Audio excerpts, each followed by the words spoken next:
And I quickly got myself a Kevlar helmet. Have you ever been wounded? What? Have you ever been wounded? I've been wounded very slightly. Very slightly. Does it ever feel surreal to you? I mean, one day you're at your desk at home doing your work. Where do you live, by the way? I live in Jerusalem. Well, and the next day you're in a uniform, and then... Always surreal. The worst part is coming home. The worst part, it always takes a few days to make that switch. It's bizarre. You get a phone call. You know, this week I'm celebrating my 20th wedding anniversary. Congratulations. And I got married on August 5th, 1982. As I came home from my wedding and I was unwrapping my gifts, I got a call from the Army saying, listen, in 3 hours we're going to pick you up in a Jeep outside your house in Jerusalem and we're going to take you to Beirut.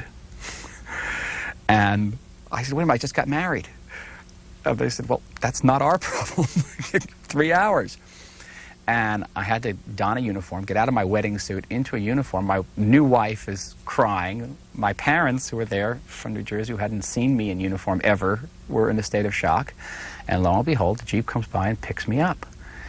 And making that transition is difficult enough, but coming back from it is even more difficult, because you come back from combat and everyone's basically going about their business and buying shoes and getting on buses, and it's very bizarre.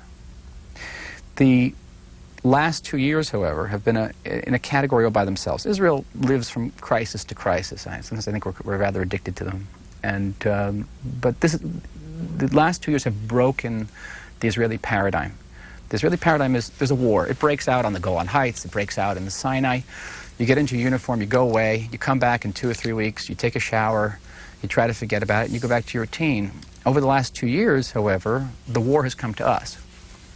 And it is no longer out there. The war is in our backyards. And where I live in southern Jerusalem, it's been very, very close to the front. I mean, a very typical evening with my children around a table, the house will be rocking with gunfire, with machine gun fire, with tank fire. Helicopters have come over my house and fired rockets. And now we've had the suicide bombings. The last major suicide bombing in Jerusalem, with the bus bombing, blew out the windows of my house.